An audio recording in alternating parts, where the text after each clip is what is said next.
Meu nome é Tiago Borba. Peço já, inscreva-se no canal, dê o seu like e compartilhe conhecimento do balanço crítico. Eu quero discutir aqui nesse vídeo a questão da reforma administrativa vinculada à questão da educação. A gente sabe que a reforma administrativa enviada semana passada, ela afeta parte da estrutura do funcionalismo público e não a sua integralidade. Quer dizer, ela foi extremamente enviesada. Mas ela vai afetar mais os profissionais, os servidores públicos da área de saúde e de educação. Eu vou falar aqui mais na questão da educação, porque eu sou professor, sou funcionário público e a gente tem que perceber, será que essa reforma administrativa ela vai trazer benefícios ou prejuízos a longo prazo? Então, é esse ponto de vista aqui que eu quero tratar com vocês. Então, a primeira questão que a gente vê na reforma administrativa são as questões vagas. E a primeira questão vaga é que a estabilidade ela vai ser mantida para as carreiras tipicamente de Estado. Aí você pode perguntar, o que são carreiras tipicamente de Estado? O professor sempre foi servidor público do Estado, médico também, policial também. Não se tem uma clareza muito certa sobre o que são.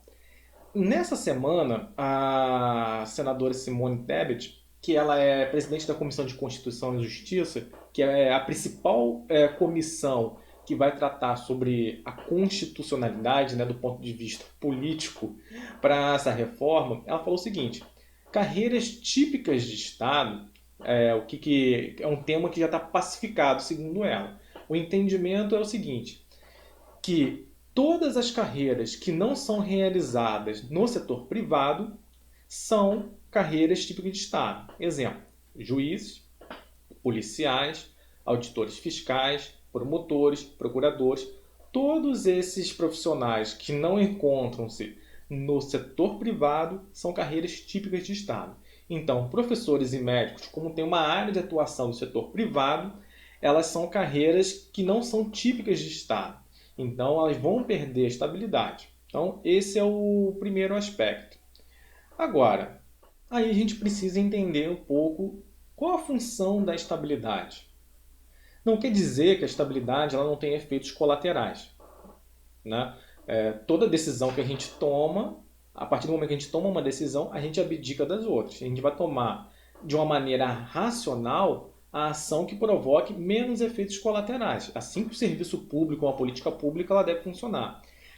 A estabilidade ela tende mais a operar, ajudar o funcionamento da máquina pública do que trazer efeitos colaterais. Quando a gente tem um profissional que é ineficiente, que trabalha mal, ela deve-se a outros fatores da estrutura de funcionamento do Estado do que propriamente a estabilidade. Vamos pegar um caso como a estabilidade ela é importante. O nosso presidente Jair Bolsonaro ele foi multado uma vez por um fiscal do IBAMA e ao se tornar presidente ele mexeu os pauzinhos dele lá e tirou aquela pessoa lá daquele cargo. Tirou a pessoa do cargo, mas ela não perdeu o emprego porque ela fez a coisa certa. Então, a estabilidade serve justamente para isso, para que o servidor, com a sua estabilidade, ao se defrontar com questões que são erradas, equivocadas, de corrupção, ele mantenha a sua posição de prestar o melhor serviço possível, até denunciando superiores. Quantas vezes nós, professores, somos constrangidos a aprovar aluno de qualquer maneira, seja pela direção, coordenação, né? Aí essas decisões vêm mais lá de cima das secretarias de educação, tanto municipais quanto estaduais, para fazer índice, esse sistema maluco de guerra de todos contra todos, né? Que é o IDEB, né? Infelizmente não é um sistema que ajude, muito pelo contrário, né? Tem mais distorções e gastos públicos ineficientes do que ajuda o sistema educacional a avançar. Mas, enfim, a questão é essa. É você dar uma proteção para o profissional que ele trabalhe de maneira exemplar. Agora, com a perda da estabilidade da educação, o que isso aponta? Aí você pode pensar, se eu já tenho matrícula, isso não me afeta. Não, afeta sim.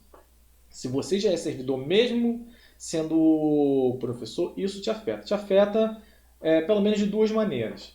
A primeira maneira é as formas de que vão se criar, o modelo que vai se criar de, vamos dizer assim, aferição da sua produtividade vai valer tanto para as pessoas que estão entrando quanto para você. Então, a sua vida pode se transformar num verdadeiro inferno, tão quanto a pessoa que está entrando. E, obviamente, a gente na área de educação vive com um sério problema de quê? Da racionalidade abstrata. Aquelas pessoas que estão na Secretaria de Educação, eles ficam lá no laptop o dia inteiro vendo números e têm as ideias mais malucas possíveis, que eles não estão em sala de aula, às vezes nunca entraram em sala de aula, e vão fazer uma série de pressões para você executar aquilo, que aquela ideia de tão maluca, quando der errado, quando você vai executar, a culpa não é dela, a culpa é sua. Então vai criar um ambiente de instabilidade geral que é muito possível. A segunda questão que vai da segunda maneira que vai te afetar é que a categoria profissional dos profissionais de educação, professores, ela vai se tornar cada vez menor. Então, futuramente, vamos supor que a reforma administrativa passe esse ano, começa a valer para o ano que vem. Com o tanto de professores que a gente tem para se aposentar nesse momento, vão entrar uma gama de funcionários que não vão ter estabilidade. A gente vai ter que perder muito o potencial de pressão de reivindicar salários, enquadramentos, por exemplo, triênios, quinquênios, que às vezes estados e municípios quase nunca dão, enquadrar pós-graduação para você ter um aumento de salário. Então, tudo isso que era difícil de você conseguir vai ficar ainda mais difícil. E uma terceira coisa que me ocorreu agora é que a gente tem que lembrar que no governo teve a terceirização ampla. Quer dizer que atividades de fins como os professores, elas podem ser terceirizadas. Então, com a reforma administrativa, vamos dizer, ela tem toda uma sinergia com a terceirização ampla. É muito provável que o setor de educação ele comece a funcionar como o setor de saúde, através de organizações sociais. Isso não é impossível que aconteça. E a gente sabe todos os problemas que existem nas organizações sociais. Volta e meia estão envolvidos com alguns políticos, práticas de corrupção, ineficiência com gasto público, apadrinhamento de profissionais para trabalhar naquela empresa. Não vai ser nada uma questão de meritocracia, como eles colocam, muito pelo contrário, vai se voltar às mesmas estruturas do trem da alegria que existia antes da Constituição de 1988, com apadrinhamento, coronelismo. Então, a situação, a perspectiva para o setor educacional não é nada boa. O que a gente teria que discutir hoje para o setor educacional, para o professor, para a gente começar a apontar para um caminho coerente, racional para a melhoria da educação, é exclusividade dos professores na sua profissão, 40 horas. Não existe essa questão de você trabalhar, ter uma matrícula em um lugar, ter uma outra matrícula em outro lugar, trabalhar em 3, 4 escolas, ou então trabalhar parte da sua vida como um profissional de educação e depois exercer outra atividade.